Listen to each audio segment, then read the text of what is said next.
There was the rumor Lisa's mad at her, and the producers are mad at her because she's talking about fake scenes and revealing production secrets, et cetera, et cetera, et cetera. So Alex clears this up and says Scheana's not on pause. She didn't want the job. And basically, Lala did not replace Scheana. Like, Lala being there has nothing to do with the fact that Scheana turned the job down. There you go.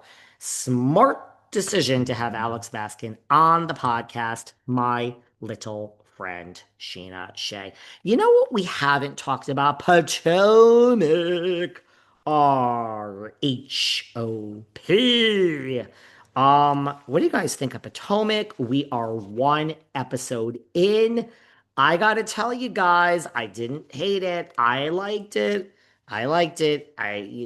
Let's see what happens. Let's calm down. Let's not get ahead of ourselves. I like this episode. Slip into the comments, everybody. Let me know what you think of this episode of Potomac. You know what it is? You guys have a minute? It's like when I say Vicky Gunvalson is so self-righteous and Carl is so self-righteous and they just annoy me. And I say, I love the Salt Lake cast. They're so delusional and batshit crazy, and they just believe all their hype in the best way possible. They're so entertaining. I feel Stacey Rusch could get on a plane, leave Potomac, pick up her family with her husband that she's not separated from or she's still dating, and move to Salt Lake because the delusion of Stacey Rusch, and I don't mean this as an insult. When I say Lisa Barlow believes, I mean, listen, you gotta believe in the delusion that is you. If you are a great reality star, listen, it's the same thing with an entrepreneur. When I started this podcast, people didn't want me here. Oh, we're going to run you out of the industry now. Look where this podcast is, bigger than yours. Hi, honey. So if you're a good entrepreneur, you have to believe in yourself. You have to have tunnel vision and you have to work and you just have to believe in it and see it, that it really is. And I think to be a good reality TV star, you really just gotta just believe in the delusion of yourself, you know? And I mean that as a total compliment to the DJ that is Meredith Marks and Lisa being so self-important that her life is different than everyone else's, and Whitney being a pious, very religious girl while she's swinging on a pole, and just Mary being so nice and wonderful when she's reading people to their face. I love it. I find Stacey Rusch to be the exact same. Ashley and Gizelle have made it very clear to us in recent interviews and on the show that Stacey is just a bona fide, flat out, complete liar. And Gizelle even did an interview. Well, Gizelle was on Watch What Happens, and she said, like, she's good. Like, Stacey and I, we're nowhere really, but she says Stacey is just a bona fide liar. And Gizelle says, I'm cool with it. As long as I can meet you where you are, I'm cool with it. And basically, Giselle is saying, like, I got it. Like, the frustration that Ashley is having in this first episode of Potomac is that she's still trying to bring Stacey over to reality. And Giselle is basically saying on Watch What Happens, there's no reality for Stacey. She's a bona fide liar. Every word that comes out of her mouth is a lie. And I'm cool with that. Now I know that I'm dealing with a total liar. And so, cool, let her talk. And knowing this, it's very, very pleasant for me to watch Stacey.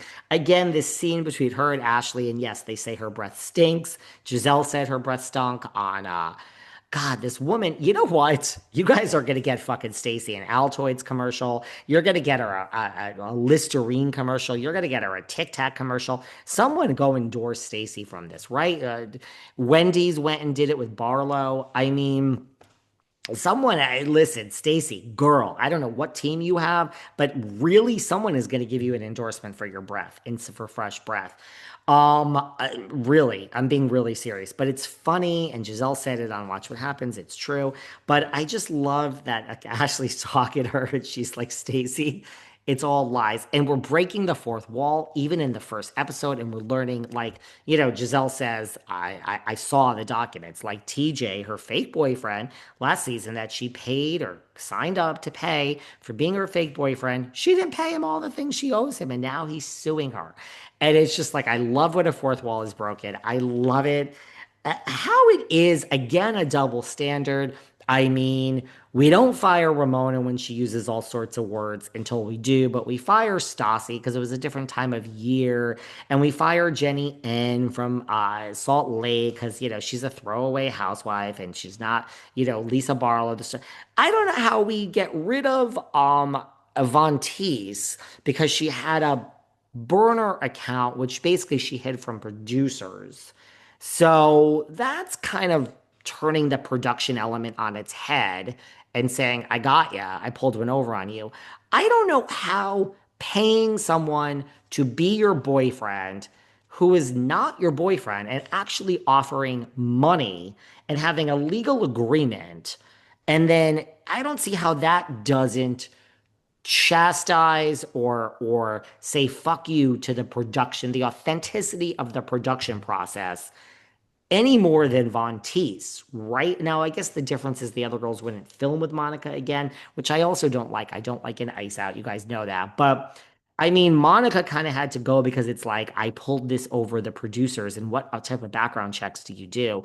Look at my secret. Sorry you didn't figure it out. Isn't that the same as a woman who was never dating someone and actually gave him money?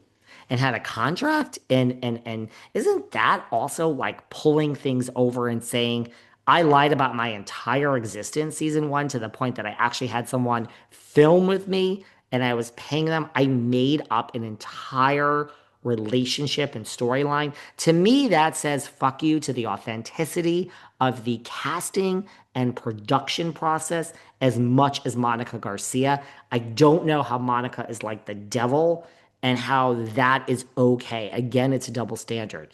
You faked your storyline. Lots of people fake it, and Meredith rents a house and they know about it, and that's different. You rent a Rolls Royce, you rent a Bentley. They love that stuff. You rented a Bentley and a huge house.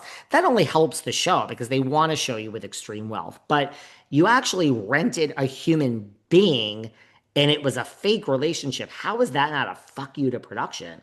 I don't know. To me, that is as egregious as what Monica did, but nobody seems to want to talk about that, which is okay. I like you, Stacey. I just don't understand how it's not an FU to production. But anyway, she does make me laugh because I believe Ashley and I believe Gizelle. We've been with them for 10 seasons. I believe that Stacey is just a bona fide liar and nothing that comes out of her mouth is true, and it makes it humorous to me. I thought that Thiemo, her cute ex-husband who she's now seeing again, I thought that was like a fake storyline. But Gizelle lets us know that she thinks the opposite. She thinks, so I think I'm wrong. Giselle tells us that her and Thiemo, this husband, really never broke up. They might be divorced legally, but they were always together. So, which makes me think that Stacey even further orchestrated this